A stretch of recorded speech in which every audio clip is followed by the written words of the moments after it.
ए आकाशवाणी जम्मू है। बडलै खबरें च तुंदा स्वागत। पैह्ले खास खबरें कन्नै मैं विजय बजाज। प्रधानमंत्री नरेंद्र मोदी होरें लोकें गी अपील कीती है जे ओह् आत्मनिर्भर बनने आस्तै भारत च बने दे उत्पादें गी बढ़ावा देन। लेफ्टिनेंट गवर्नर मनोज सिन्हा हुंदे आवाम की आवाज़ रेडियो कार्यक्रम दा इक बरा पूरा होई गेआ ऐ। लेफ्टिनेंट गवर्नर होरें एह्दे च बेशकीमती योगदान देने लेई सब्भनें बसनीकें दा आभार जताया ऐ। लेफ्टिनेंट गवर्नर होरें आखेआ जे बीएसएफ नै आम बसनीकें लेई सुरक्षित माहौल उपलब्ध करोआने गित्तै पूरी निष्ठा दे कन्नै अपनी जिम्मेदारियां निभाईआं न ते इक जिला इक उत्पाद आह्ली पैह्लकदमी रास पूंजी आकर्षित करने दे कन्नो कन्नी माल तैयार करने, निर्यात करने ते कम्म रोजगार पैदा करने गी बढ़ावा देग। खबरें दी तफसील कोला पैह्ले इक जरूरी अपील। मुल्ख भरै च कोरोना दे मामलें च उपरोतली कमी दर्ज कीती जा'रदी ऐ, पर फ्ही बी अस अपने श्रोताएं गी अपील करने आं जे कोविड-19 थमां बचाऽ लेई 4 सखल्ले उपाएं दी पालमा बरोबर जारी रक्खो। पूरी चाल्ली टीकाकरण करोआई लैओ, मुंहै पर मास्क पाओ, समाजी छिंडे लेई इक दुए थमां 2 गज दी दूरी रक्खो ते हत्थें ते मुंहै गी साफ सुथरा रक्खने पर मुक्ख ध्यान देओ।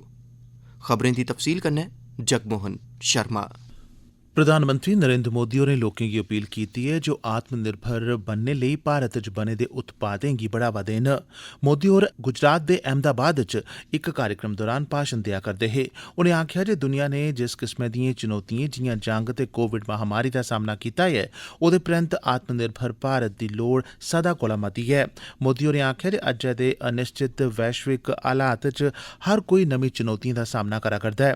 कोविड महामारी ते हून रूस ते यूक्रेन बश्कार जारी जंग दा जिक्र करदे होई मोदी होरें आखेआ जे हालात ऐसे न जे अस बी एह्दे असर कोला बचे दे नेईं रेही सकदे। प्रधानमंत्री होरें लोकें गी अपील कीती जे ओह् वैश्विक अनिश्चितताएं दे असर गी भलेआं घट्ट करने लेई आत्मनिर्भर भारत गी बढ़ावा देन। उनें लोकें गी वोकल फॉर लोकल होने दी गुजारिश भी कीती ते आखेआ जे एह्दे कन्नै रोजगार पैदा होग ते साढ़ा मुल्क होर तगड़ा बनोग। प्रधानमंत्री नरेंद्र मोदी ते उंदे आस्ट्रेलिया दे हम रुतबा स्कॉट मैरिसन होर अज्ज दूआ भारत आस्ट्रेलिया वर्चुअल शिखर सम्मेलन लोआङन। विदेश मंत्रालय मुजब एह्दे शा पैह्ले 4 जून 2020 गी भारत ते आस्ट्रेलिया बश्कार पैह्ला ऐतिहासिक वर्चुअल शिखर सम्मेलन लग्गा हा। ओह्दे च भारत ते आस्ट्रेलिया दे दबक्खी सरबंधें दा दर्जा बधेआ हा ते इनें सरबंधें व्यापक सामरिक सांझ भ्याली दा स्वरूप लेई लैता हा। इस वर्चुअल शिखर सम्मेलन च दवै नेता व्यापक सामरिक सांझ भ्याली तैह्त कीती गेदिएं बक्ख-बक्ख पैह्लकदमिएं च हासल प्रगति दी समीक्षा बी करङन। एह् शिखर सम्मेलन भारत ते आस्ट्रेलिया बश्कार बक्ख-बक्ख खेत्रें च नमिएं पैह्लकदमिएं ते निग्गर साथ सैह्योग लेई बत्त पद्धरी करोग। मेद ऐ जे दवै नेता बपार, महत्वपूर्ण खनिजें, प्रवास ते शिक्षा सने होरनें बक्ख-बक्ख क्षेत्रें च नेड़मे सैह्योग लेई अपनी वचनबद्धता पक्की करङन। लेफ्टिनेंट गवर्नर मनोज सिन्हा होरें विकास बाद्दे आह्ली प्रक्रिया च बेशकीमत योगदान देने लेई जम्मू कश्मीर दे सब्भनें बसनीकें दा आभार जताया ऐ। लेफ्टिनेंट गवर्नर हुंदे अवाम की आवाज़ कार्यक्रम दा इक बरा पूरा होई गेआ ऐ। सिन्हा होरें इस मौके आखेआ जे आम लोकें लेई शुरू कीता गेदा एह् रेडियो कार्यक्रम भलेआं हेठली सतह तोड़ी जन हिस्सेदारी गी सशक्त बनाने ते इक जवाबदेह, पारदर्शी, असरदार, सक्षम ते सब्भनें लेई बरोबर शासन व्यवस्था स्थापित करने लेई वचने बज्झे दा ऐ। इस म्हीने दे अपने कार्यक्रम दौरान लेफ्टिनेंट गवर्नर होरें महिलाएं दे सशक्तिकरण लेई समर्पित हीलें गी लागू करने दी जरूरता पर जोर भरेआ। हफ्तावार ब्लॉक दिवस आह्ले कार्यक्रम दे सरबंधै च सिन्हा होरें आखेआ जे हर बुधवारें लोआए जाने आह्ले ब्लॉक विकास दिवस कार्यक्रम दा मुक्ख मकसद प्रशासन गी लोकें दे घरें कश पुजाना ऐ। लेफ्टिनेंट गवर्नर होरें लोकें गी बेहतरीन सेह्त सहूलतां उपलब्ध करोआने लेई सरकार पासेआ कीते गेदे बक्ख-बक्ख सुधारें पर भी लोऽ पाई। लेफ्टिनेंट गवर्नर मनोज सिन्हा होरें कल बीएसएफ दे उधमपुर स्थित ट्रेनिंग सेंटर च सिखलाई पूरी करी चुके दे 636 नमें रंग रूटें दी पासिंग आउट परेड च शिरकत कीती। इस मौके अपने संबोधनै च एलजी होरें आखेआ जे सीमा सुरक्षा बल जेह्ड़ा कि मुंडले तौरा पर देसा दिएं सीमाएं दी राखी करदा ऐ ने आतंकवाद दा मुकाबला करने ते अस्थिरता आह्ले हालात कन्नै निबड़ने च भी मती शैल, सराह्नेजोग ते अहम भूमिका निभाई ऐ। मनोज सिन्हा होरें जम्मू कश्मीर च रमानदारी बनाई रखने च भी बीएसएफ दी भूमिका ते दित्ती गेदिएं कुर्बानिएं दी मती सिफ्त कीती। इस मौके उनें ट्रेनिंग दौरान शैल कारकर्दगी दस्सने आह्ले रंगरूटें गी मैडल बी दित्ते। इस मौके उनें आखेआ मैं सभी युवा नव आरक्षियों को उनके बुनियादी ट्रेनिंग के सफल समापन पर उन्हें हार्दिक बधाई देता हूं। इन बहादुर नौजवानों ने जिस जोश और हौसलों द्वारा परेड में अपनी सैन्य क्षमता एवं प्रतिभा का शानदार प्रदर्शन आज यहाँ किया है, वो निश्चित रूप से काबिल तारीफ है। आज इस ग्राउंड से संपूर्ण देशवासियों को एक पैगाम दिया गया है, मां भारती की आन बान और शान के लिए ये बहादुर जवान किसी भी परिस्थिति का मुकाबला करने के लिए पूरी तरह से सक्षम है और तैयार है। ਇਹ ਖਬਰਾਂ ਤੁਸ आकाशवाणी जम्मू परा सुनारते हो। आजादी का अमृत महोत्सव। आकाशवाणी दा क्षेत्रीय समाचार एकांश जम्मू यूनिवर्सिटी दे डिपार्टमेंट ऑफ स्टूडेंट्स वेलफेयर दे सहयोग कन्नै पेश करदा है आजादी का Amrit Mahotsav quiz India at 75। अज्ज दा सवाल है, सरफरोशी की तमन्ना अब हमारे दिल में है, देखना है जोर कितना बाजुए कातिल में है। इस रचना दे कवि दा नां दस्सो। एदा जवाब तो साढ़े ईमेल एड्रेस india75quiz@gmail.com उपर भेजी सकते हो।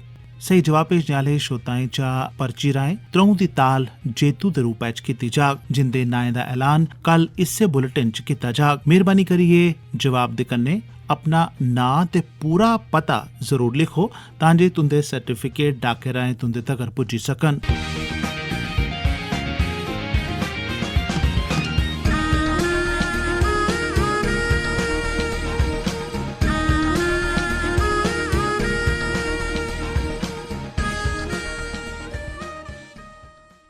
जम्मू कश्मीर सरकारै इक जिला इक उत्पाद आह्ली केंद्र आसेआ प्रायोजित पैह्ल गी केंद्र शासित प्रदेश च शुरू कीता ऐ।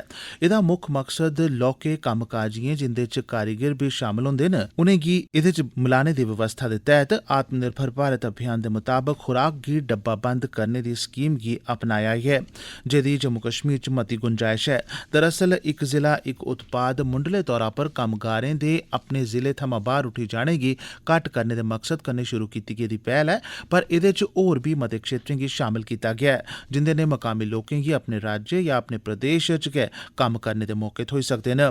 खाने पीने आह्ले सम्यान गी डब्बाबंद करने ने इत्थें पैदा होने आह्ले उत्पादें गी खराब होने शा बचाने ते उंदे बाह्रले देशें च भेजने च भी मदद होग, जेह्दे ने समाजी आर्थिक विकास होग, निवेश ते निर्यात गी भी बढ़ावा थ्होग। इस पैह्ल कन्नै मकामी उत्पादकें गी भी बढ़ावा थ्होग। लेफ्टिनेंट गवर्नर मनोज सिन्हा होरें नौरोज दे मौके पर लोकें गी शुभकामनां ते मुबारकबाद दित्ती ऐ। अपने स्नेह च एलजी होरें मेद प्रगट कीती ऐ जे बांदी ब्हार च औने आह्ला एह् ध्यार धार्मिक ते सांस्कृतिक नजरिये कन्नै बी बड़ा महत्वपूर्ण है, जेह्ड़ा लोकें बश्कार आपसी हिरख प्यार सद्भाव भाईचारे दिएं तंदें गी मजबूती दिंदा ऐ। उनें मेद प्रगट कीती जे एह् मौका हर कुसै दे जीवनै च रमानदारी, खुशी, तरक्की ते खुशहाली दा नमां दौर लेइयै औग ते समाज च सद्भाव ते भाईचारा होर मजबूत होग। 35वें सूरजकुंड अंतर्राष्ट्रीय शिल्प मेले च कल दुए रोज भी जम्मू कश्मीर दा पंडाल सभनें शा दिलचस्प ते आकर्शक पंडालें चा इक रेहा। हजारां बद्दे लोक इस पंडाल च आए ते जम्मू कश्मीर दी बन्न-सबन्नी कला, संस्कृति, खान पान ते समाजी रिवायतें कन्नै रूबरू होए। जम्मू कश्मीर दे पंडाल च डल झील च चलने आह्लियां किश्तियां जिनेंगी शिकारा आखेआ जंदा ऐ दे अलावा चश्मा शाही गेट, खानकाए मौला, बच्चे दरवाज़ा, जम्मू दी ऐतिहासिक मुबारक मंडी जिसी राज दी मंडी भी आखेआ जंदा ऐ दा स्वरूप भी रखेआ गेदा ऐ। इस पंडाल च जम्मू कश्मीर दी बन्न-सबन्नता ते सग्गोसार विरसे दा मता सनाखड़ा छलैपा दिक्खने गी लब्भा करदा ऐ। जम्मू कश्मीर सैलसफा विभाग ने जम्मू कश्मीर दिएं सैलानी थाह्रें बारै जानकारी देने दी व्यवस्था दे अलावा सेल्फी खिच्चने लेई विशेष प्वाइंट भी बनाए दे न। पिछले कोई 16 घंटे तोड़ी बंद रौह्ने दे बाद 270 किलोमीटर लम्मी जम्मू श्रीनगर राष्ट्रीय जरनैली शिड़कै गी गड्डियें दी आओजाई लेई अद्धे दुब्बे तौरा पर बहाल करी दित्ता गेआ ऐ। रामबन जिले दी मेड़ थाह्र प्हाड़ै परा उप्परोतली कुप्पड़ पौने दे बाद कल शामीं कोई 4 बजे गड्डियें दी आओजाई बंद करी दित्ती गेई ही। SSP traffic national highway Shabbir Ahmed होरें दस्सेआ जे सड़कै परा मलबा हटाने दा कम्म कल्लै थमां गै जारी हा ते अज्ज बड्डलै बत्ता फसी दिएं गड्डियें गी पूरी एहतियात बरतदे होई लंघाया जा'रदा ऐ, कीजे अजें बी रुकी-रुकियै प्हाड़ें परा कुप्पड़ रुलकियै हेठ पवा करदे न। रामबन ते बनिहाल बश्कार कोई 1000 गड्डियां बत्तै फसी दियां न। आखिर च खास खबरां इक बारी परतियै। प्रधानमंत्री नरेंद्र मोदी होरें लोकें गी अपील कीती ऐ जे ओह् आत्मनिर्भर बनने लेई भारत च बने दे उत्पादें गी बढ़ावा देन। लैफ्टिनेंट गवर्नर मनोज सिन्हा हुंदे आवाम की आवाज़ रेडियो कार्यक्रम दा इक बरा पूरा होई गेआ ऐ ते लैफ्टिनेंट गवर्नर होरें आखेआ जे BSF ने आम बसनीकें लेई सुरक्षित माहौल उपलब्ध करोआने लेई पूरी निष्ठा कन्नै अपनी जिम्मेदारियां निभाइयां न। एह्दे कन्नै गै खबरें दा एह् बुलेटिन समाप्त होआ।